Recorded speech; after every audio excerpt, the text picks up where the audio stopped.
It's Friday, and we are live streaming here. Nick Kypreos, Mac, Jordan, Joe, all the cast of characters here. Friday gets a little bit goofy sometimes. I have no idea what we're in for.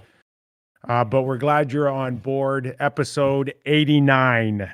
10 games on tap. We're going to get into them, including a couple of bouts.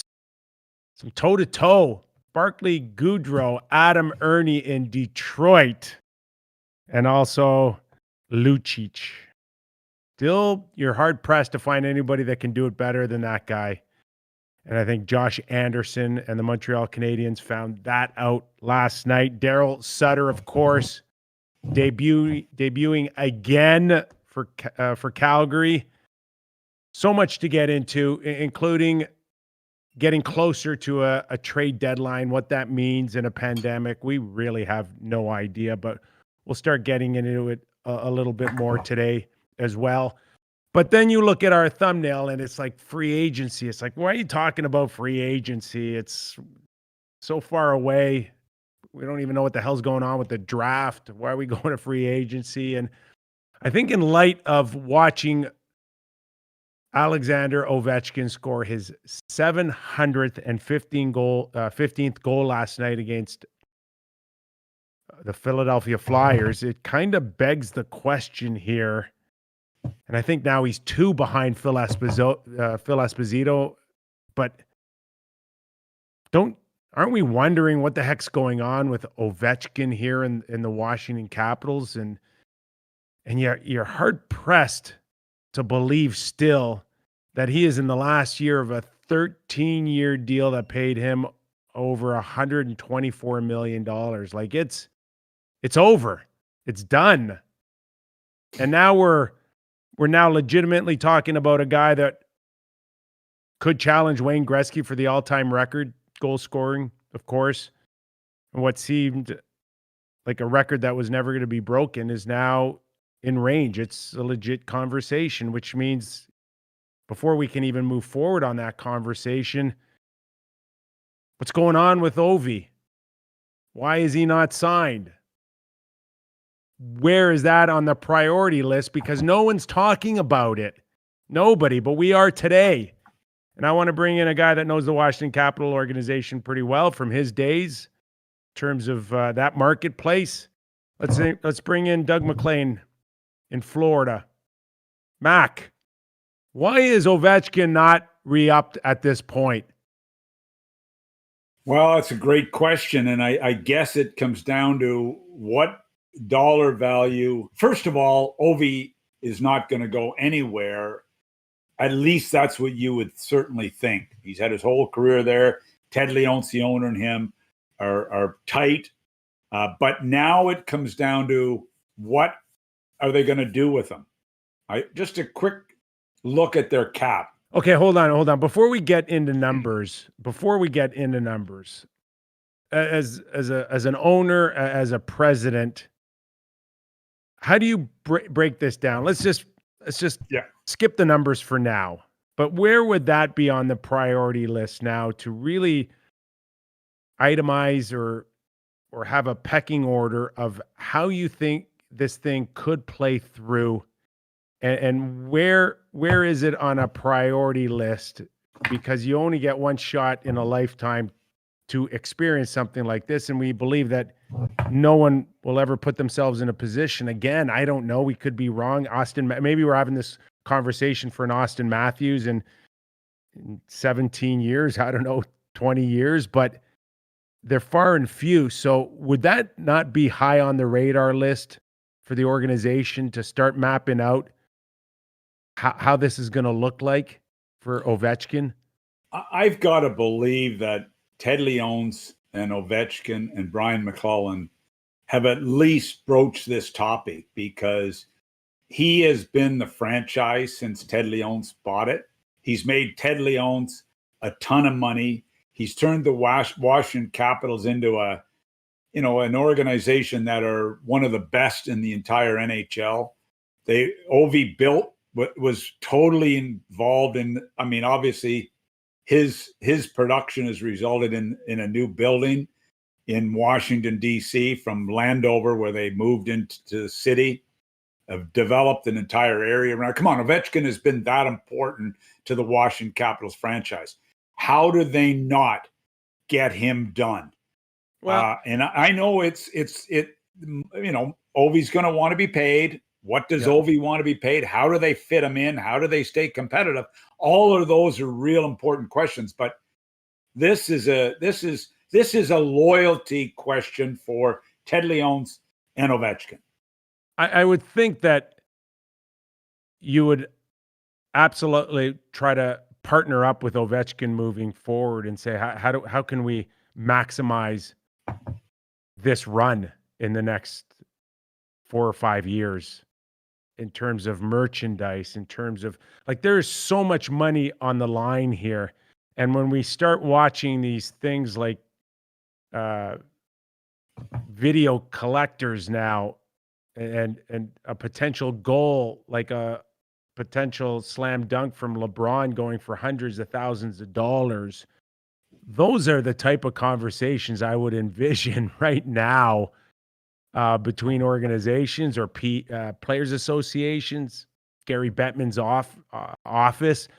There's a ton of money to be made outside of what Ovechkin gets on a contract. Well, I mean, that the bottom line is, if they're going to stay a competitive team with the contracts they have on their books for the next few years, they've got to get Ovi done at a reasonable dollar. And what is that? What's a reasonable dollar for the greatest scorer in our modern era? I'll tell you what's reasonable. Done for the franchise. No, what is reasonable? I'll tell you what's reasonable. I deserve to be, at the very least, the second highest paid player in the NHL on my next deal. At what age? 38 years of age? Yeah, I'm in my mid-30s. Mm-hmm. I'm still a legitimate 40, 50 goal scorer. Yeah. He's got 9 goals today in a season that's been a major disruption, especially for Ovi, when he missed 4 games in a row because of the card game in the hotel room. I mean, he's won his Stanley Cup. I mean, I don't know what more Ovi can do for the Washington Capitals, but how do they build a contending team if Ovi wants to be the second highest paid player in the NHL at what, 36 years of age? Yeah. Taking him a 4-year deal is what he'll want, taking him to 40 years of age. And how do they build the team around him? That will be a major discussion. How do you do it if he wants $10 million a year, $12 million a year? 12. But so he wants $12 million a year, and they have $14 million in cap space available for next season with who they have signed before they start cleaning house. And that's with only 16 players signed. So that would take them to the maximum, basically, of their cap with 17 players signed. So how do they do that? Would you have the balls to go up to Ovechkin and say, okay, we're ready to sign you to a contract, but let's remember you're 35 years of age? Do you really want to bring that up to him right now? If somebody was paying me a couple million a year, I would have no problem broaching it with them. If I'm making less than $2 million a year, no, I'm letting Ted Leonce have that conversation with him. I don't want to bring that conversation up with, and the last person I want to discuss it with is Ovi's mother, because I think she's his agent, isn't she? She has been involved in the past. We know that, and there's nothing to suggest that she won't be in the future. But right, so I would think dilemma. I think how do you sign him? Yeah, I think it's a foregone conclusion that he can still score at a high rate, and I need to pay a premium dollar on that, depending how he feels on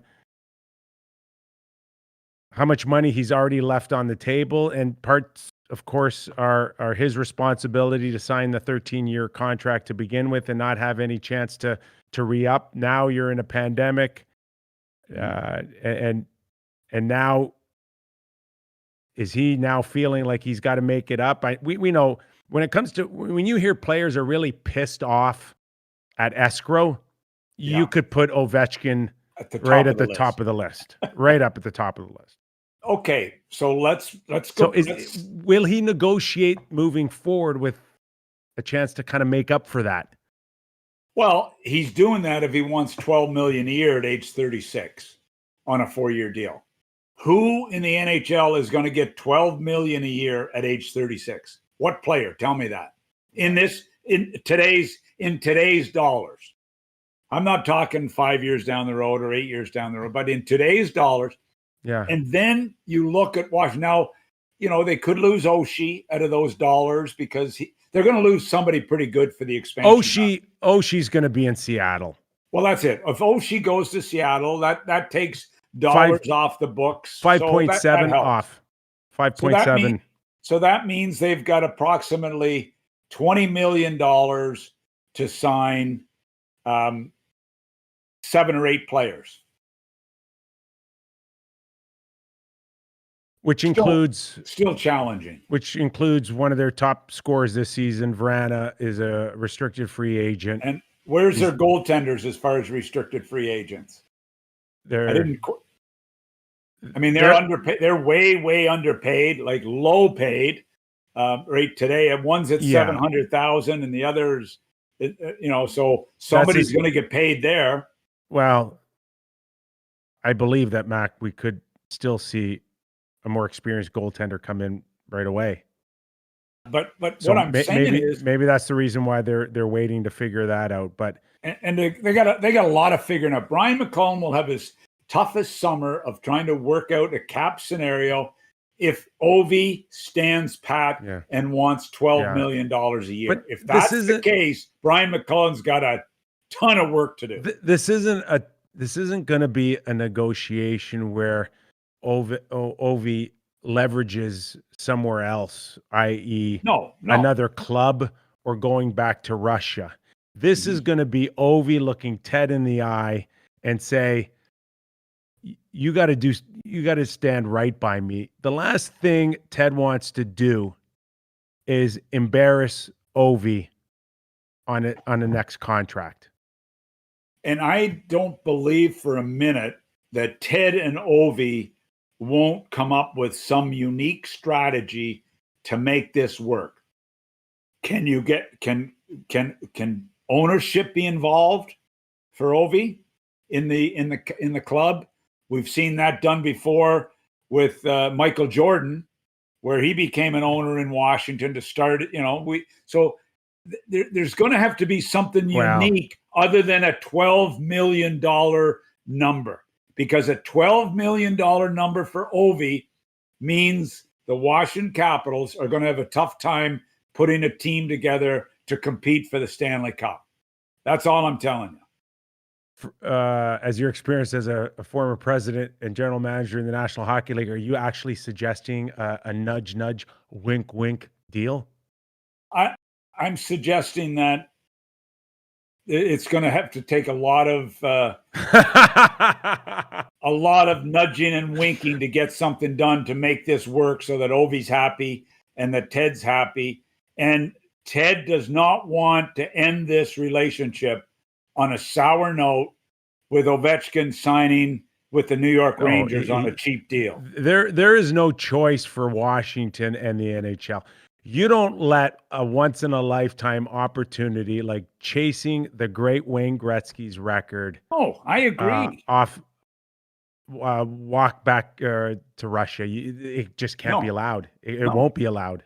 No, and I don't think Ted Leonce, who has been a pretty proactive owner in the NHL, pretty proactive guy, a guy that bought the team when they were down, has built it into a great organization. He's an out-of-the-box thinker. I'll tell you how cool he is. He wrestles with candy bar machines. I mean, him and Ovi wrestle candy bar machines. How are they not going to get a deal done? I do remember the promo. Man, you got a good memory. Or that was just a really good commercial. I don't know which one of the two. So, Ovi will get signed. Ovi will end up being really happy with the deal, but how can they structure it so the team can stay competitive? Well, I know what you can do with your cap. We see like the cap's 81 million and the Tampa Bay Lightning are spending 98 million this year. The cap's 81 million and the Toronto Maple Leafs are at what, 92 million? So we know that it can be worked out. You just have to be creative. Backstrom at 9.2 for 4 more years after this season. Kuznetsov, Mac, to me at 7.8 for 4 more years. And coming off that Stanley Cup, you really thought that this guy was destined for superstardom. And he's not. From then on. And I don't know what's going on there. But yeah, that's enough. I would be moving him. If I had a chance to move Kuznetsov, that's the guy I would move out of there and not think twice about it. I mean, he still could be a valuable guy to somebody. I think his time in Washington is coming to an end. If they could, those are really talented players when we're talking about losing an Oshie and a Kuznetsov next year. But if they were able to get that money off the book, then I do think that you could be looking at $11.5, $12 million on 4 years for Ovechkin. Yeah. Well, you know, the 4 years takes him to 40. I mean, I don't know. I don't know how they do it, but it's got to match right. up. If you can move that money, but if Brian McClellan's strategy is how do I keep Ovi and Ted happy, and how do I stay a competitive team?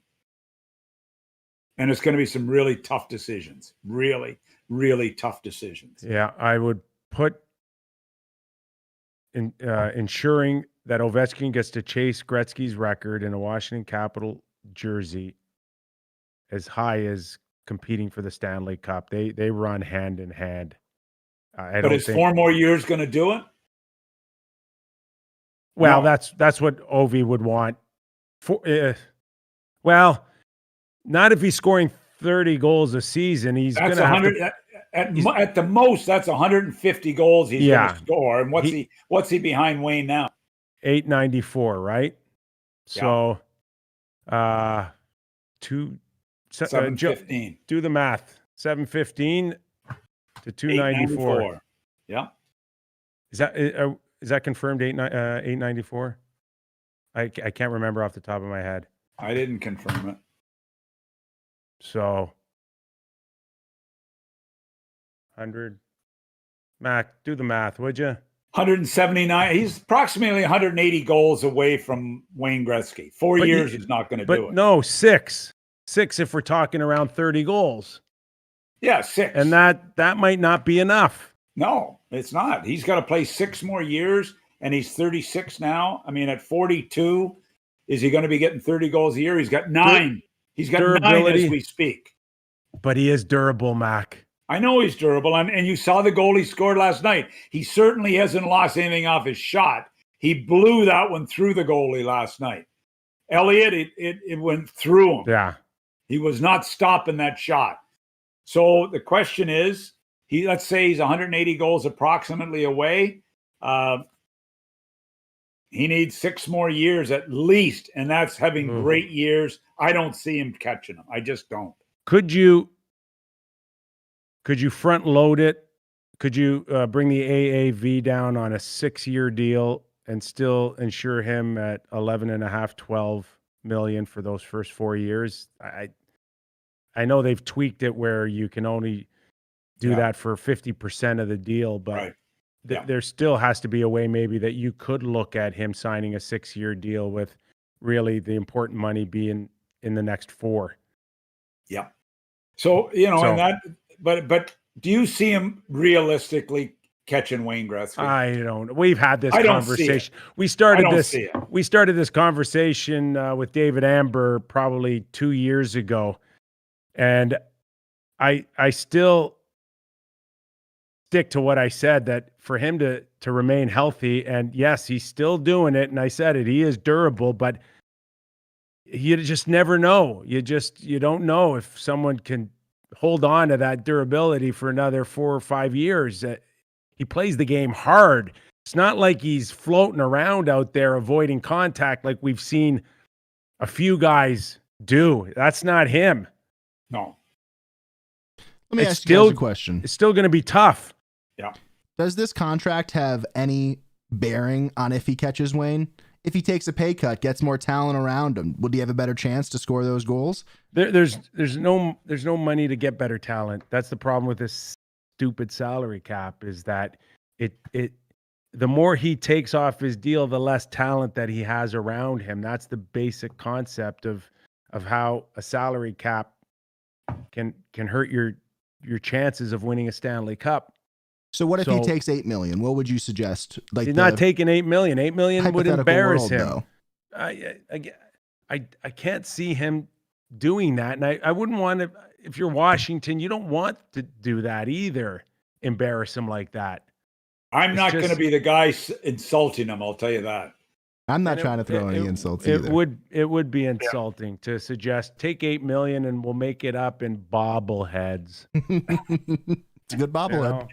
It's a great bobblehead. Might be a digital bobblehead. Might be a digital one that's worth about $1 million. But that's so good. You know what? The bottom line is nobody out there is talking about Ovi being an unrestricted free agent. What is the dollars going to be and what's the term going to be? And you're saying it's going to be $12 million a year, and I'm saying good luck building a team around him. And I'm not going to be insulting him. So it's how you free up the money. And we suggested two things, and they're bold decisions. She's a little bit more obvious, but I think unloading Kuznetsov at 7.8 for what you're getting on a consistent level from him for 7.8. That is your number one concern, getting that contract off the books. So here's the conversation. This is what the conversation is going to be between Brian McClellan and Ted Leonce. Ted's going to say, Brian, I'm getting a deal done with Ovi, and I'm going to make sure he's happy with it. And I'm going to make sure he's not insulted. And you worry about the cap, and you worry about building the team around him. But I'm going to get the deal done with Ovi, and this is what it's going to be. That's the conversation.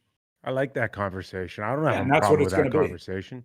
Yeah, that's what it'll be. It's a good conversation. What? I think it's a good conversation, and I think you're 100% accurate. Yeah, that's what it'll be. And Brian will say, "Okay, boss, I'll work on it, and congratulations on getting the deal done with Ovi." And thanks for helping me out. Thanks for helping me out. We make Ovi happy. Yes. Well, it's like who wanted to insult Wayne Gretzky? You know, who wants to insult Sid Crosby? No. Guys that it was the game. If you remember, it was the opposite in LA, where Bruce McNall was offering him huge numbers, and Wayne was going, no, that's too much. That's too much. Well, because he was embarrassing Wayne in a humble way. He knew that if Bruce paid him that, he was going to go to jail. Oh gosh, no, he did not. Stop it. Stop it. Pretty impressive though overall for Washington. Maybe they're not signing Ovi anytime soon because they're more worried about re-signing Connor Sheary. Yeah, exactly. I know. At $750. A good they goal. Probably won't get him at $750 next year. They're really lucky they got that Nick Dowd for another year, I think, at $750 too. Yeah, you want to believe it. So they're going to have a bunch of $750 guys there. A few, but no Tom Wilson going to Philadelphia. Ovi owns Philadelphia. Probably got about 40 goals in 60 career games against the Flyers. That was a pretty impressive win. You know what? And we're really seeing some coaches squeezing right now because they're starting to get really mouthy about their players. They're benching their players. They're sitting players out because they are on the line, because all of a sudden Boston, Philly, these good teams could miss the playoffs. And all of a sudden we see coaches, Vigneault last night, they're starting to get really mouthy after games, before games, sitting guys. It is pressure time at the approaching the halfway mark of this season with teams that are expected to make the playoffs. And it is interesting to watch. And then we always have the guy that just keeps giving us. We saw another debacle in Columbus last night. So what? But anyway. Yaro's got to put an end to this, doesn't he? This is a broken record. It just keeps giving. It is unbelievable when I watched that last night. And look, we're seeing some really interesting dynamics. You know, we've got the Ovi story. We've got the Laine Tortorella story. We've got the Sutter story. We've got the Vigneault Philly story. We've got Cassidy Boston. It's all over the league right now with people that are feeling pressure. So you pick your spot where you want to go here. Well, it was almost comical for Patrick Laine to suggest that I actually thought I was playing pretty well. And then to find himself benched yet again. And of course, we're talking about a blown lead to the Florida Panthers. And I think it was a late second period goal that maybe he had an issue with, where Laine was kind of caught between the slot and his point man. And much like we saw Auston Matthews a few nights ago, actually try to block the shot with his foot, I think.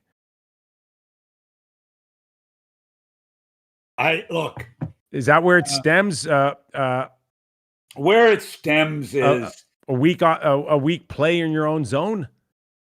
Where it stems from the fact that you make a trade for a pure goal scorer, a 40 goal scorer, almost guaranteed on your team. Did the Columbus Blue Jackets not have an inkling that this guy wasn't very good in his own end? We've known it, because we watched Winnipeg a lot over the years. He's not a guy that's going to be a real battler in his own end on the wall. He wants to score. So, you know what? This shouldn't surprise Tortorella or Columbus. And what's Tortorella going to make him into a two-way checking winger who gets 20 goals? Like, come on. Why does this surprise anybody that he misses the odd assignment in the defensive zone? And you're going to bench him in a game like that. And like, I mean, I don't know how long it can go on for. It's crazy. It's Tortorella's, I don't know, stubbornness that he just won't accept him for what he is. Well, then something's going to give. If he won't accept him for what he is, like I mean, look, is Laine at his age going to become a two-way checker? Is he going to become unbelievably responsible? He has improved his 200-foot game. We've seen that over the last year.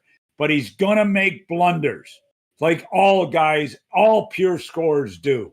You don't think Ovi gives up the odd goal in his own zone? I mean, come on. It happens all the time. I mean, look, a big problem with the Pittsburgh Penguins. Malkin and Crosby blew the zone all the time. Because I remember interviewing with Jimmy Rutherford, and it was a major conversation. What are you going to do with these two guys? Because they don't want to play in their own end. This shouldn't come as a surprise to anybody. I'm sorry.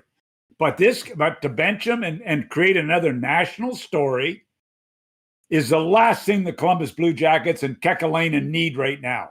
And Torts, I'm sorry, he should know better. But I don't know. He lost last night, so that would mean he didn't have a post-game press conference, I suspect. I didn't hear his comments. What do you, like, as an ownership group now, you have assets, you see them moved out, you see new assets come in, and then you watch them benched or struggling.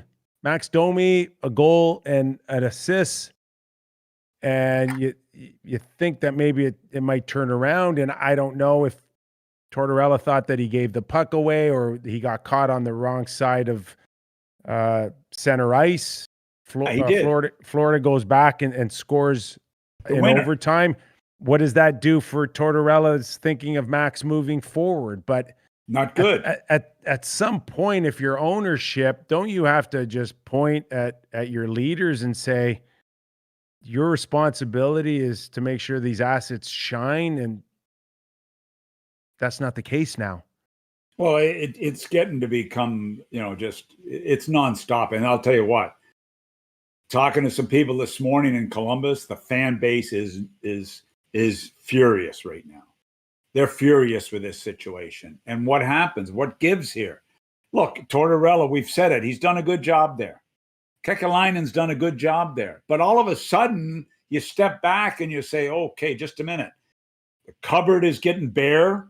They got some top big-name guys who there's a lot of rumblings in Jones and Werenski that they're not going to re-sign.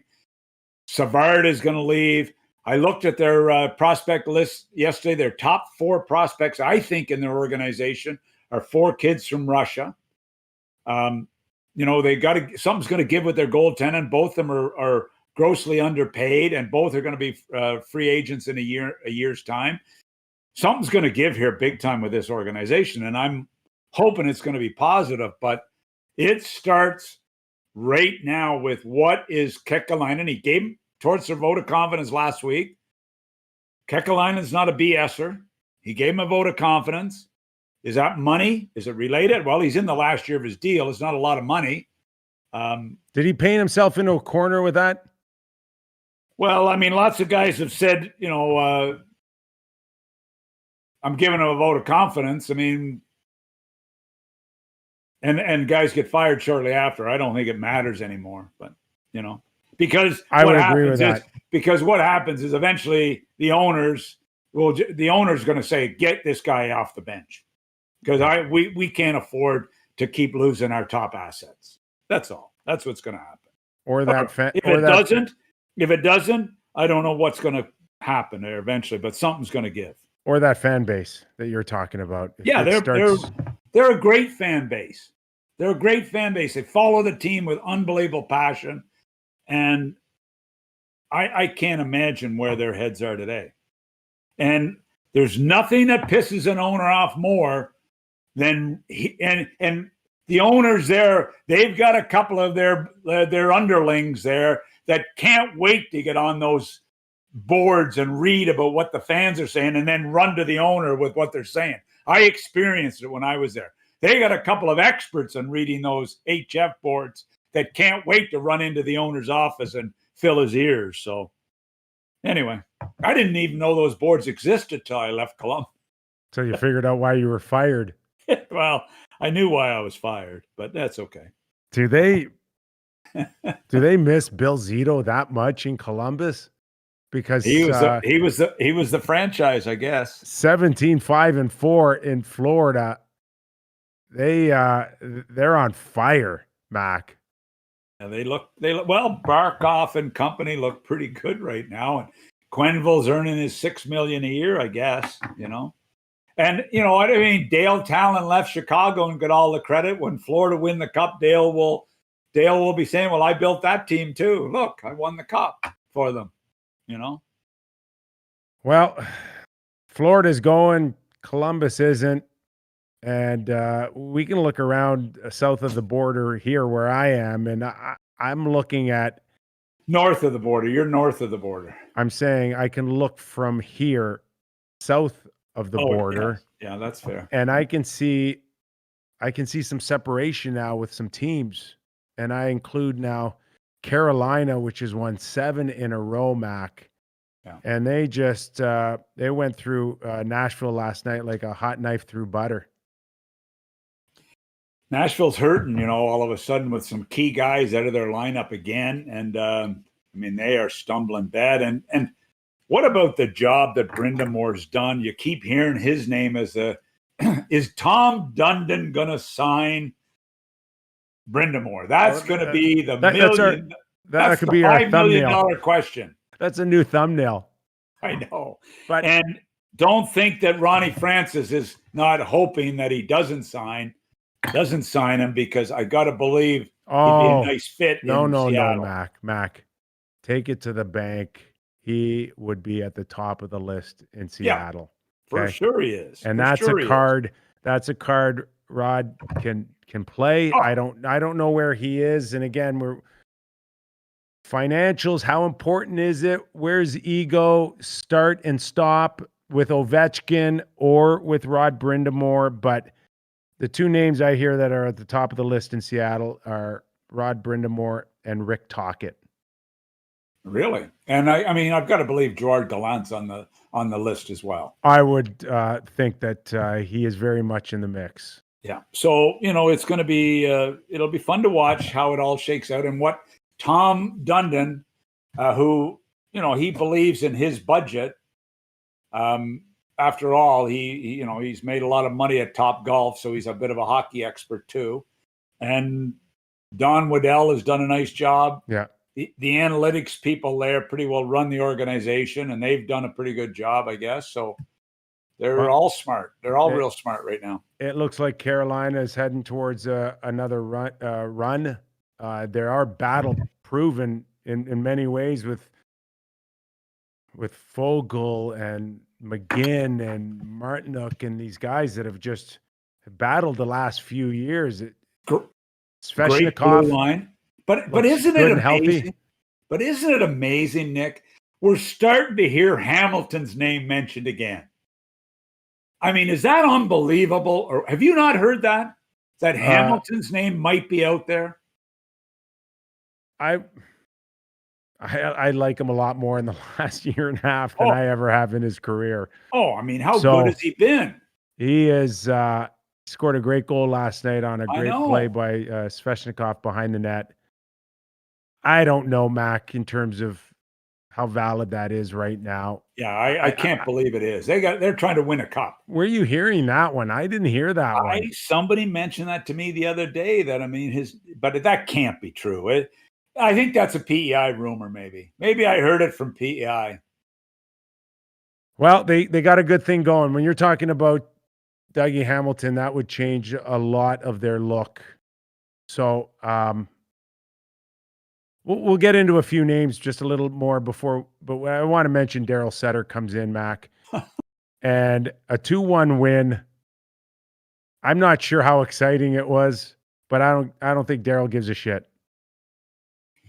No, Daryl. I mean, that the boys are going to play their tails off. You know that because he's such a. I mean, I happen to really like him, and I love his style. I love how he is with the media. By the way, he was very talkative with the media last night. Very talkative. Yeah.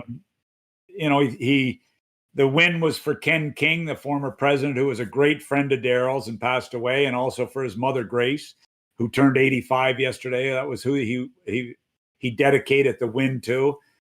But there was some parts of their game. There was a couple of things that happened with Daryl that you got to really love. And you already mentioned one of them.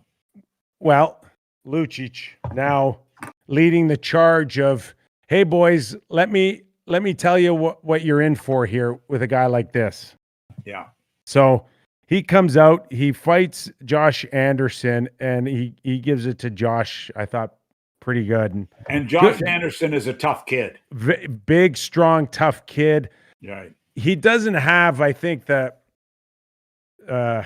viciousness or the meanness, the nastiness of a Tom Wilson, but he can play a certain way, but he doesn't have, he's not as much of an assassin as Tom Wilson. Or Lucic.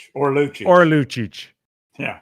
And you wish if he had more of a mean streak, he'd probably take that gift from the physical gods to another level, but he is trying his best. I just hope he's right back playing next game, because sometimes you find out that guys are hurt or they're out the next little while. I hope that's not the case based on the last few punches that Josh Anderson took. But overall, Mac, we see Daryl come in.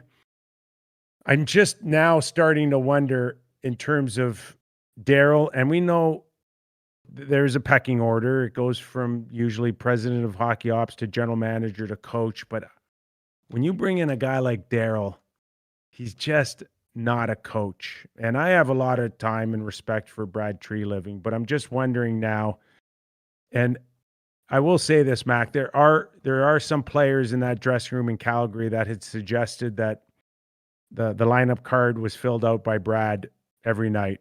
And I don't know if that's true or not, but I know for sure it won't He's be the not doing it case anymore. He's not doing it anymore. If in fact that speculation is true, you're not doing it with a guy like Daryl Sutter. I was told that Brad was getting heavily involved and spending a lot of time with the coaches. I was told that. And I feel very comfortable saying that. And I'm the same as you. I like Brad, but it happens. You get panicky and you think you're trying to help and you're not. But I guarantee you he won't be helping Daryl. You think back to Craig Button, general manager, if I'm not mistaken, Daryl Sutter was hired as Craig Button's coach, and wasn't long after Daryl was both the coach and the GM, if I'm not mistaken. Daryl is not going to, Daryl, look, Lombardi and him had a good relationship there. Isn't it interesting? Daryl had been out of coaching, if I'm not mistaken, 8 years before he took the LA King job. Yeah. And now he's been out 4 years out of coaching. And everybody says, oh, you got to be up on the new wave of coaching. You've got to know you can't be away from the game. There's so many new nuances to the game that the new style, the new type of coach. Well, Daryl Sutter pretty well breaks that mold, doesn't he? Last night he did with a 2-1 score. That looked like an old wave, not a new wave. The toughest guy on Calgary fought the toughest guy, one of the toughest guys on Montreal. Weber would be right there too. And come on, here's what he did that I absolutely loved. Gaudreau and Monahan, we've talked about them a lot. Richie plays on their wing last night. In his 6th game of the year, Richie, who's always been a fourth liner, for a fringe guy, plays with Gaudreau and Monahan last night. Is that maybe sending them a message? Subtle message? Those two guys will be and are his biggest challenge. Yeah, and let's not forget, Bennett plays on the 4th line, and they end up with who's it? Ryan and Derek Ryan and Levo. And they scored 2 of the goals. Levo scores 2 goals. Here's a guy that cannot break into the Treliving and Josh and Jeff Ward inner circle. And now this is the beauty of sometimes as a player, and you whatever you do, you can't do anything right with a certain coach, and then boom, Josh Levo gets a new lease on life.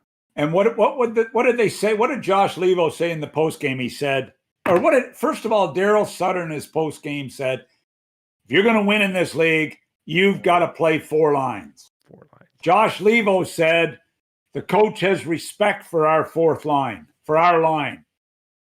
Yeah. They were difference makers last night. So Daryl Sutter comes in and Daryl Sutter said this in his postgame.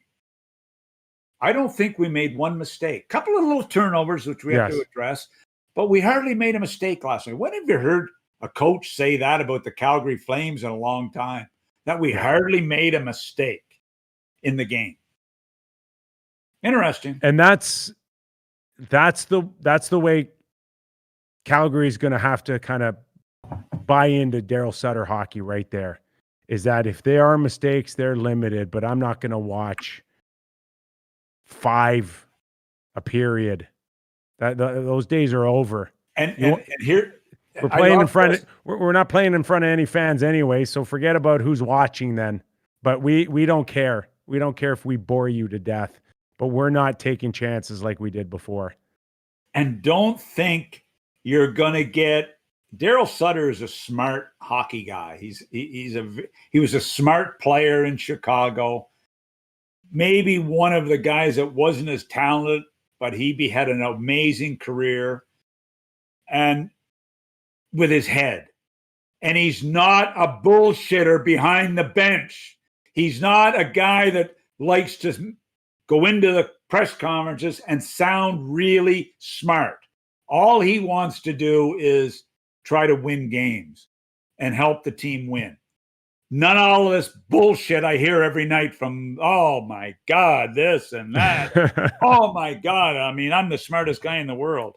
Anyway. Well, listen, Calgary's on the outside looking in right now. They're chasing the Montreal Canadiens. That was a big win. Now, how long does it last? We'll see. We'll see. We'll see. Because this team is not really used to being pushed. Bill Peters pushed them, and they hated him. And eventually they lucked out, and he got pushed out. But I don't know that this group really relishes being pushed, but they better get used to it. Well, one team that I think got pushed really hard and somehow found a way to so far end up with 3 out of 4 points are the Winnipeg Jets against the Toronto Maple Leafs. But Mac, if the last 2 games don't convince the Winnipeg Jets that the Leafs have got some serious firepower, then nothing will. But it looked like Hellebuck was on his way to stealing another one for Winnipeg. But then just that sheer world-class talent just took over. Even Hellebuck could not hold on that onslaught with the Matthews, the Marners, and then the Morgan Riley pass for the game winner in overtime. I'm impressed by Toronto and that firepower. And I do also want to be cautious to say that, as we said and you said many times on this show, there's this hockey and then there's the playoff hockey. But so far, I think the Leafs have shown a lot. I mean, their game was impeccable last night for me. I mean, the goal that Matthews scored was special. The move, that quick move was unbelievable. Nylander gave them an unbelievable game. It was a special game by him, but the whole team, they dominated. Hellebuck was the difference. But so full marks to the Leafs for their effort, everything. But here's the one thing that I really gained from the game last night, and I watched the whole game, was that Winnipeg Jets better find a couple of defensemen, as we talked about a couple of days ago on this show. Yes. If they want to compete with the Toronto Maple Leafs, they better get a couple more defenders that can defend and be exceptional defenders. That's what they really need to help. And that's their firepower up front is fine. I mean, they weren't great last night, but they're fine. They're going to be a good playoff forward group. But that defense is not good enough to win at playoff time. Well, that move that Matthews made off of the hottest goaltender on the planet the last 2 games was so impressive. That to go and get him to move and bite and not lose a stride, to go to his backhand and elevate the puck like that, that was a wow moment for me. And who wasn't it a wow moment for, Nick? I mean, when you got Marner and Tavares and all the guys around the league saying, wow, what a play. Yeah. And those are some of the best players in the game that are Nylander, you mentioned Nylander. Keith said that was his best game of the season. You know, the world-class talent's there, and it's always there. But what isn't always there is his effort. And you can see physically last night, that he was pushing harder last night.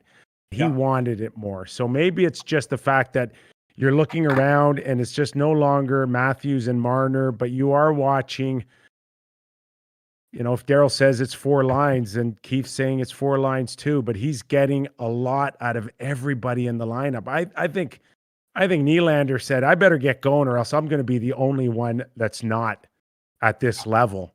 And Mihailoff, Zach Hyman, we just had a 20-minute conversation on Ovi and what's taken them so long. This guy's a pending free agent, unrestricted. Yeah. And, depending how hard he wants to push, Mac, he's turned himself into a real player here. Right. And he's a player that there's not a team in the league. We talk about guys that every team in the league would love to have. Oh, but he's going to affect the salary cap in Toronto. He's going to be the next salary cap problem with the Toronto Maple Leafs. Depending on how hard they want to push for Zach Hyman. Yeah. And Zach loves it here. He's from here. He's got projects off the ice. He does not want to go anywhere. So in many ways, and money's not motivating him like other players. I can assure you that. Yeah. Okay. Yeah. So he's going to take a Dermott deal. No. I think Zach's smart enough and he's savvy enough to say that I need a deal that helps the club, but doesn't embarrass me either. So it's not an easy deal. I don't think it's going to be an easy deal for Zach Hyman, who has numbers, Mac. His numbers and his time on the ice can get him well over $5 million a year. But the Leafs can't go there. They can't. No, I know they can't. So that's going to be. So you're thinking he should take a haircut, or he will take a haircut, but Ovi won't. Well, yeah. Well, last time I checked, no, I mean they're not the same. I understand. Hyman wasn't chasing. He hasn't Wayne built Gretzky. the Leafs franchise, Hyman. He's just turned himself into a really, really important player. Yeah, he sure has. And even if you watch him last night, so many 50-50 pucks he comes up with. He is a horse. He stripped Pionk off the puck that led to Marner's first goal. Oh, yeah. That still, I don't think people truly appreciate it. Ray Ferraro touched on it and he nailed it right away, but I just don't know whether or not people appreciate it enough on what he has done and how he's made himself arguably the third most important forward on the team outside of Matthews and Marner. That's hard to believe that he's perceived maybe within the dressing room as more important than John Tavares.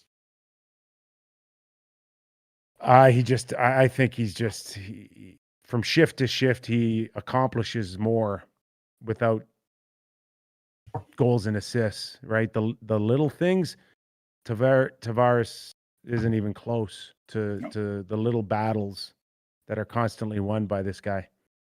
Yeah, he is definitely, he's there. And hey, Freddie Anderson made some key saves too at times, but it's still going to be Winnipeg Jets and the Toronto Maple Leafs and we don't know who's going to meet who, but I guarantee you it will be a hard-fought series. And I don't know if you'd want it today. And I've got to believe Winnipeg's going to improve this team. I've got to believe they're going to improve their team. So where do you go now if you're Winnipeg? Let's get into some names on the blue line. Amongst them, Ekholm, David Savard, Columbus, Goligoski, Manson in Anaheim, Dumba. We believe Minnesota's still consistent with wanting to get rid of his contract. Good Branson in Ottawa, maybe. Good Branson. There is interest. Yeah, I mean, is Good Branson enough for depth, or do they need more of a 3-4 in Winnipeg? For me, Savard is the guy. Relationship with Dubois. He's exactly what they want. We saw him play against the Toronto Maple Leafs. We saw him defend against the Toronto Maple Leafs. We saw him as a key guy in the playoffs against Tampa and Toronto over the last couple of years. To me, that's the guy. Ekholm is more expensive. I think you can get Savard and somebody else. I think if you get Ekholm, that limits you as to what you can do. I would be focusing on Savard, and I know the relationship with him and Dubois. But there's going to be a bunch of teams after Savard. And Savard, I was told last night Savard his name's been out there for a while by Columbus. So this isn't something that's just come up in the last 2 days. My understanding is he knows he's not getting re-signed. That's not happening. Yeah. So the focus is Seth Jones and Werenski from here on in. Yeah. David Savard's on the way out, and there's just no way they're not going to trade him and leave that asset to walk out the door for nothing. No. So David Savard will be on a move. Now the problem is, Mac, he hasn't been. By the way, Savard has not been as good at times this year as he has been in the past. As the whole blue line hasn't. That's right. Right? Yeah. So the question is now, if you are going to give up an asset in Winnipeg and bring in a guy like David Savard, you got to re-sign him, do you not, Mac? I think you've got to really, for me, if you're bringing in Savard, the idea is that you desperately try to get a deal done with him. That's what to me, he's a guy that will fit there. They've got a couple of kids there in the minors. Helena, they love, and there's two good young guys they've got there. There's three good young prospects they've got that they want to get on their team over the next couple of years. But Savard, to me, fits in really nicely with Morrissey, Pionk, so on. Here's a name that's on no one's trade list yet, but will be after they watch our show. And I've liked this guy for a long time, and I loved him in Chicago. Nick Kypreos. That's interesting. That's a real interesting. Arizona. Everybody's focused on Goligoski at $5.4 million. Mm-hmm. And he's, with the exception of Chikrin and OEL, everybody's walking out the door as a UFA. Nick Kypreos, to me, is a perfect shutdown guy. He'll be on an expiring contract at $5 million. And next year. He's done this year. He's done this year. Yeah, he's UFA. The contract runs out at $5 million after this season. And a winner. And no one's talking about this guy at all. And they should. And there were thoughts of him moving, and his heart wasn't in it. But I'm hearing now teams know that he'd be willing to go, and there's going to be a lot of teams interested in this guy, including the Boston Bruins. So watch that name soon come into a list near you. Yeah, and I think that's a big name. I mean, and that is one, you're right. Great shutdown guy, eh? Great shutdown guy. Mentioned. Listen, Chicago have never got over it. I know, Connor Murphy now has become a solid guy for them, but that was a trade that pissed off so many Blackhawk fans and teammates because he was such a warrior. That's a great name by you. Yeah. And you're right. It'll be picked up worldwide. Tomorrow it'll be worldwide. That's what we do here on the Real Kyper Noon Show, especially on a Friday here. I just wish one of these people that mention stuff that you mention on this show would just once give us a little bit of credit. But we don't want it. We don't want it. Yes, we do. Screw you guys. We don't want it. We want it. You and Jordan want it. I don't want it. You don't need it. Okay, don't need it. One other team that needs a little bit of credit here, Mac, is the Minnesota Wild. I mentioned Matt Dumba. Yes. And I'd be hesitant right now. They got a good thing going right now to do anything crazy, but this is a team that I didn't see, being as strong as they've shown me so far. I don't know where it ends up, but they've got a little bit of a different look to it, and it's led by Kypreos. Do you like the way I added Kyper in that? Because if I had that skill, I would have been Kypreos. He's real Kypreos. He is. I don't know if that's the right pronunciation, is it? No, it's not. It's not. No, it's Kaprizov. What is it? Like saying it's Michael Russellini. How old is he? He's 23. Should he be a rookie? I don't know. All I know is his contract's up this year, and they're already worried about what he's going to want next year. Listen, Dean Evison, Ryan Whitney from Spit and Chicklets, I saw a comment he made the other night while he was watching the Wild play against Vegas the other night. And Ryan said, "Oh my God, I can't believe I'm saying this, but the Minnesota Wild have me on the edge of my seat." He is, and he is a great player. He's not a big player, but man, oh man, this guy gets his behind the back pass the other night was off the charts. Oh yeah, and yeah, they've been excited about him coming for at least a couple of years or more.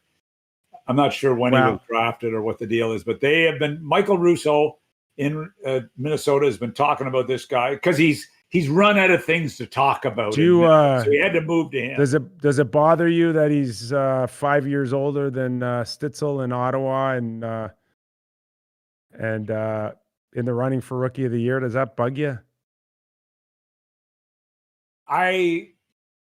That'll be one of the things when I wake up at 3 a.m. now and I say, Jesus, there must be something. And I'll nudge Jill and say, there must be something I can be worried about right now, isn't there?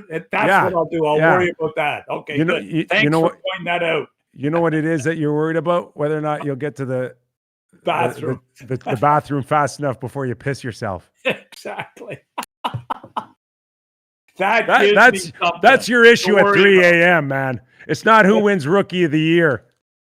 That's a good way to end the show. Oh, we're not. Are we done? I think so. Time has been flying by. Oh my God. Oh my gosh, we're well over the hour already. All right, we no questions this week, eh, guys? We hey, we're gonna have to set that up for next week. Yep. Yeah. Hey, why don't you do it Wednesday? So we'll try. We'll see how it goes. But whenever you guys hit that goal of 300 likes, the next day we'll do that Q&A. Right. Hopefully it'll be Friday or Wednesday, potentially even. I guess it won't be Monday for sure. Did we get enough likes for Mac? Well, did we hit 50? Did we hit 50 for Mac? We're well over 100 today. Great crowd today. Great chat. Everyone going back and forth as well. I'm questioning whether people like you, Mac, or not. No, if there was 100 likes for me, as I said last week, that's more people than I thought in the world liked me. So that's good. I'm becoming popular. Besides my comment about you making the toilet on time at 3 a.m. That was a great. I knew you were going there. I knew damn well, because you know what? When I wake up there and I'm thinking of something to worry about, that's the next thing that pops in my mind. I got to get up. The other thing that reminded me that you're a senior citizen living in the state of Florida right now is that you told us that your step count before the show started, which was it's a huge deal, right? How many steps do you get in now? Well, I'm at 11,136, and I try to hit at least 15,000 steps a day. Oh my God! But I don't have it on at night. I don't wear this counter at night, so that doesn't count. That is the all-time senior citizen conversation if I ever heard one. Who's the producer we had that counted? This morning, by the way, I jogged today. You're Mitch Kersner. We had a producer at Sportsnet that while we were watching the games, he'd pace back and forth behind the couch. And I used to yell at him, "Shh, don't wake Berkey up." He used to drive us nuts watching him. And I'm like, can you just wake up in the morning and jog like everybody else? That's like happens with me when I get in bed and I look at my thing and I thought, oh my God, I'm 50 steps short. I get up and I run out and I go around the living room and the den and I walk and then I go out in the deck and I walk and then I get back in bed and then it finally clicks in. Okay, I'm over the number. I can go to sleep now. God, I'm so shocked Jill is still with you. Scary. Okay, Mac, enjoy the rest of the weekend. Thanks, man. And we'll see you Monday. Great. All right, Joe and Jordan, you good?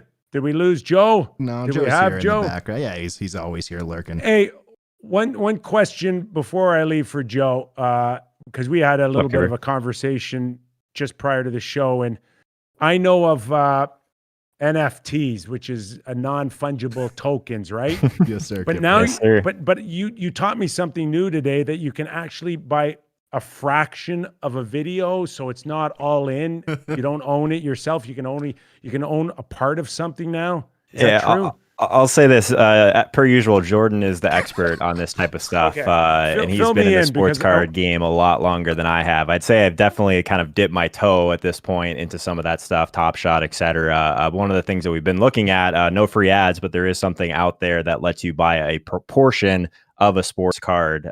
So they're doing like all these different drops and that sort of thing. So there's like, say, LeBron James rookie cards going for $30K. You can buy 1% of that, and then you own 1% of that card basically online. They keep the card in a vault. You never see it, but you do own a portion of that. You can kind of buy and sell, that kind of thing. So it's kind of cool. Lots of cool stuff happening out there. That's the pressure of trying to stay creative in a digital world, right? Well, think about it this way, Kip. There's this thing called DeFi, DEFI, decentralized finance, basically wanting to give people, kids and stuff like that, people my age, the opportunity to invest in things that was typically reserved for the ultra elites, right? So typically to be this sort of investor, you would need $2 million, $3 million to be able to do what's called fractal investing. But for this, you could put in $50, $20, $30. So it's just bringing some more options to people that want to get involved in the market, which I think is a good idea. I can't keep up with this stuff, man. We're here for you, bud. You know, Monday, Wednesday, Friday. That. We're here. Mac, you still learning? I don't know if Mac's on or not. I hope he's. No, I'm here. I'm here listening. I'm not buying a fraction of anything. I was bad in fractions in high school as well, Doug. No sweat. Well, we tried math today, and that didn't go very well. So forget fractions. Okay, everybody. Thanks for tuning in, watching, listening. If you're a first timer, please subscribe to Line Movement. We'd love to have you on full time so we can let you know what the latest is. For Doug Maclean, myself, Joe and Jordan, Line Movement. Thanks for watching. Leave your comments. One more like for Mac, and we'll see you on Monday.